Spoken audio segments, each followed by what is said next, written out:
Hi there. Welcome to the Imperfect Profit podcast for women who wonder. Frankly, as we go through life, I'm sure we wonder about a great deal. First as little kids, then as adolescents, then as young women, then as transitional women. What are we calling ourselves these days? And then you get to this point in life, or my point in life, when you're postmenopausal and wondering what's next. Wondering if the parade already passed you by. Join me, Wonder Wendy. I'm going to be your host as we talk about some of these unique challenges that face women today in a new millennium, going through menopause and trying to live a rich, full life. There might even be a few men and younger women that want to listen in too. That's okay.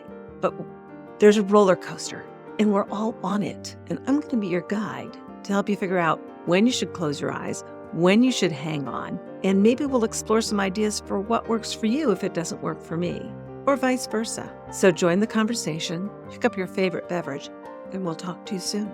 Welcome to the Imperfect Profit. How the heck did we get to the end of September? Football season's already kicked off, baseball's swinging into the playoffs, and the weather's supposed to be cooler, but here in Arizona, we're still pretending it's sweater weather. Yes, we are getting our pumpkin spice lattes and wearing boots, but in Arizona, it's not really sweater weather.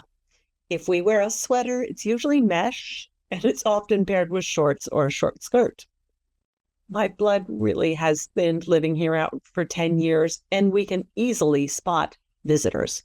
They're the ones wearing full-on summer clothing.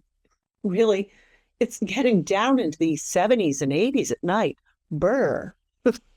Now, when I first moved here from Vermont, I thought 55 degrees was chilly.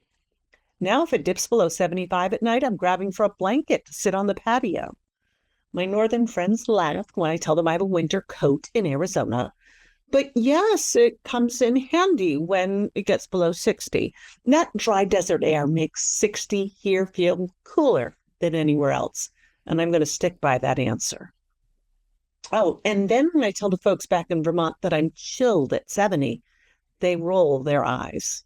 They're out chopping wood and T-shirts while I'm digging out my fur coat.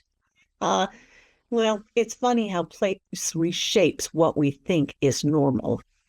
But style, people. Don't be a slave to fashion, but don't forget style. Oh, wait, I digress. Sorry. These days are getting shorter, and sometimes moods are getting shorter too. People with seasonal affective disorder really start to feel it. Or maybe that's just my husband. It's like the shortening of the days deprives him of enough sunlight to keep his battery charged. I used to think it was just because winter is coming, but we live in Arizona now. He really is solar powered. Maybe you or someone you know struggles with that as well. Well, welcome to another episode of The Imperfect Profit with me, your host, Wonder Wendy. Now, despite the lingering heat, this time of year still feels like transition. As I said, the baseball playoffs are right around the corner. A few teams have clinched their spots. The Diamondbacks wouldn't be in the playoffs if the season ended today. I'm recording this a few days before the episode drops. But every game matters because they might make it. They aren't eliminated yet. And let me tell you, that is stressful. Even for me as a fan, I can't imagine what it's like for the players. I'll let the statisticians work out the playoff odds. I'm not here with spreadsheets. I'm here with hope. And sometimes my relentless optimism is clouded by the gloom of reality. You know those kind of games, a 3-error inning, a bases loaded strikeout, coughing up the lead that should have been safe? Or like today, when Brandon Pfaadt only surrendered 1 hit through 9 innings, only to watch the bullpen cough it up in extra innings. These are the days that test your loyalty. Now, I trust my gut, not the spreadsheets. Meanwhile, my husband's refreshing the phone and looking at the standings and getting even grumpier when they don't break in our team's favor. But that's what makes baseball magic. The edge of your seat tension is the same thing that reminds you why you fell in love with the game in the first place. It's a roller coaster of highs and lows, One minute you want to scream in frustration. The next you're screaming with delight. And listen, I know some of you don't understand my love of baseball. You get it. Little secret, I wasn't a fan before I met my husband. What I've learned is that baseball is the one sport where the score isn't made by the ball or object itself. The ball is actually an impediment. The score is made by the runner. So if you're watching only the ball, waiting for a home run, you're missing 95% of the action. As I said, today Font pitched 9 not quite perfect innings. And it was a thing of beauty. Few starters make it past the 7th these days. Now, there are 2 life lessons here. One, if you're only watching for the big score, you're missing the magic in between. The way a pitcher psychs out a batter, or a runner bounces on the base path just enough to throw off that pitcher's concentration. Or how about when you see on the big screen and they zoom in on Alex's face right after he caught that ball in the outfield, and he gets a big grin like, I had it. Those are the moments that make baseball personal, make it fun. Oh, the second lesson. You can be damn near perfect and lose. Ooh, that's a hard one. You can be damn near perfect and lose.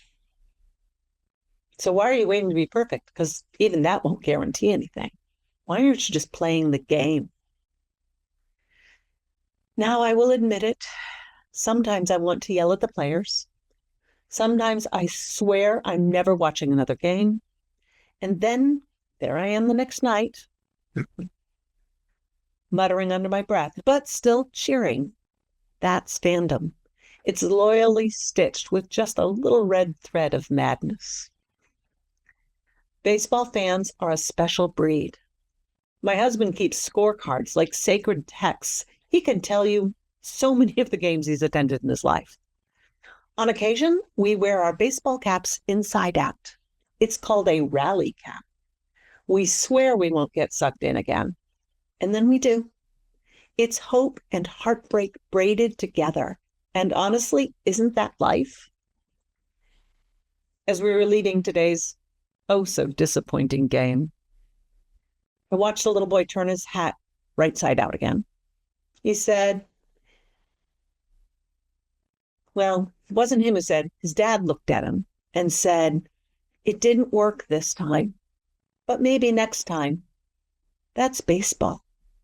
That's life. You have to believe, you have to have hope, and you have to keep showing up. Then you want another example of why I'm such a cockeyed optimist? Can I even say that? I am a cockeyed optimist. Well, I'm a cockeyed optimist a lot, but especially when it comes to baseball.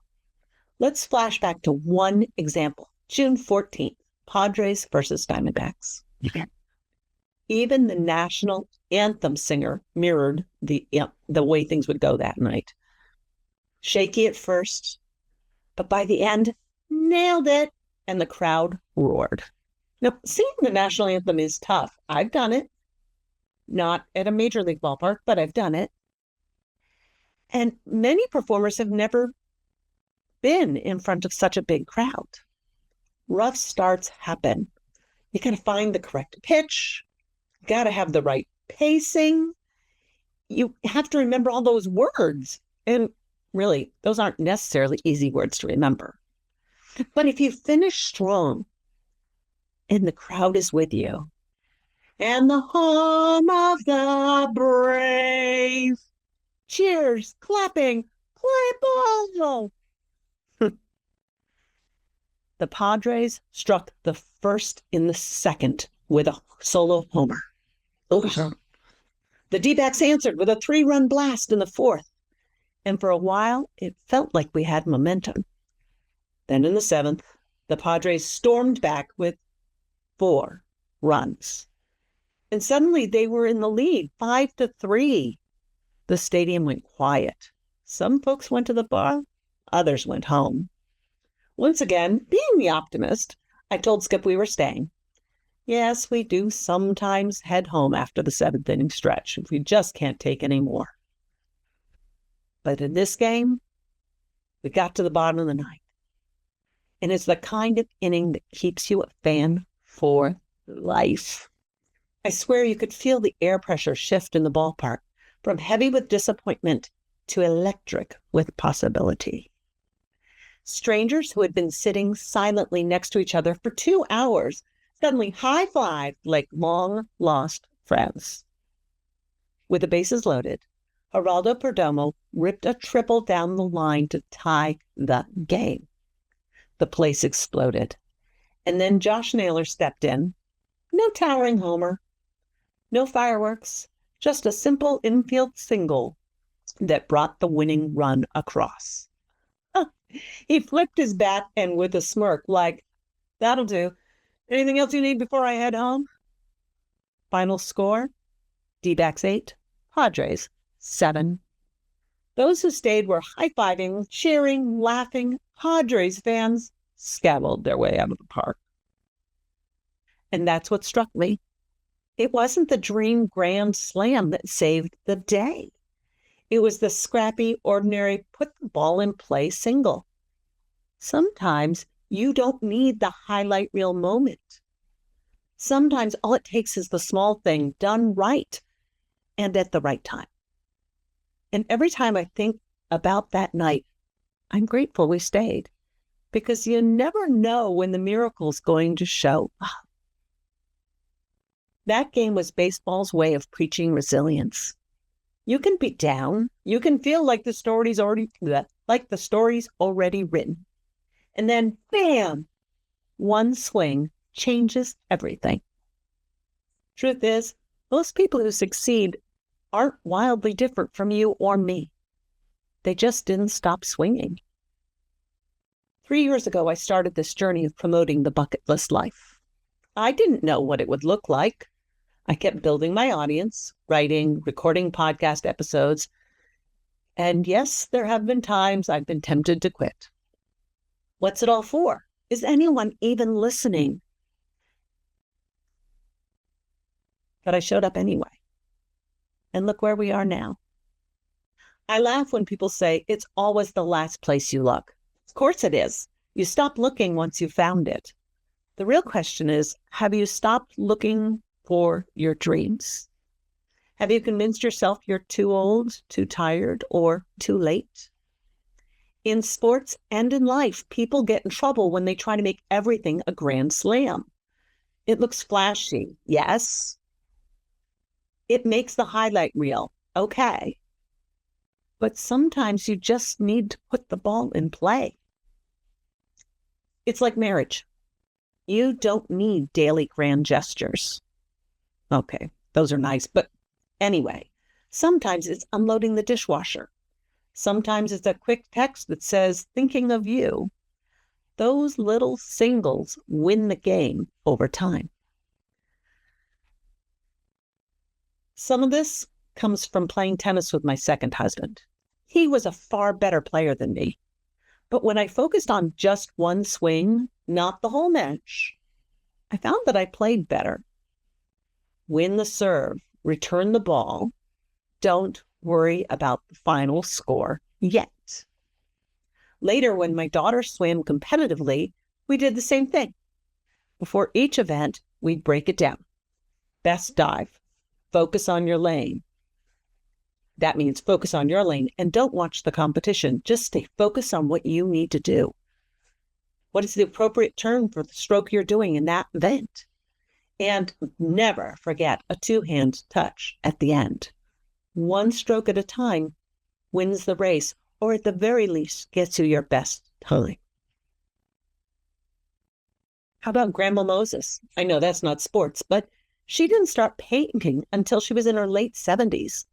If she had waited for the perfect moment, we might never have had her art in our world.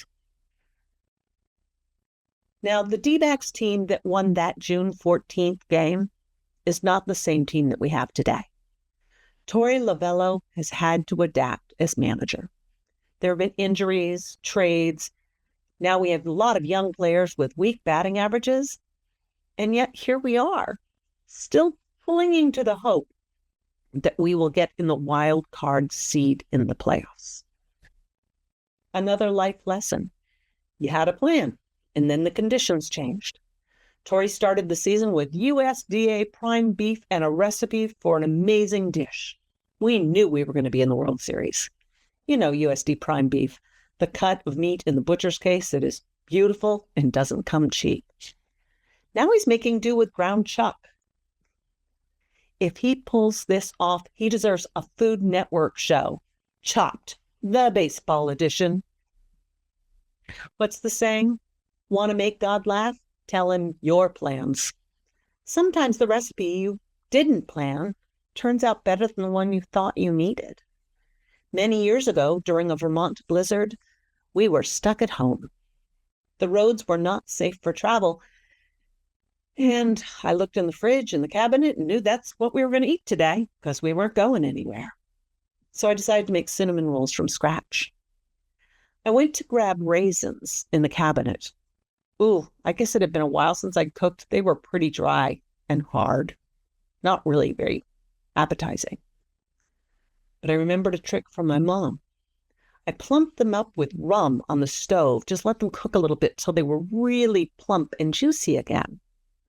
They were actually quite tasty. Most of them still made it into the pastry.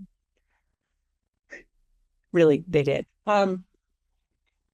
And when I started baking those cinnamon rolls, that warm, bready smell spread throughout the house.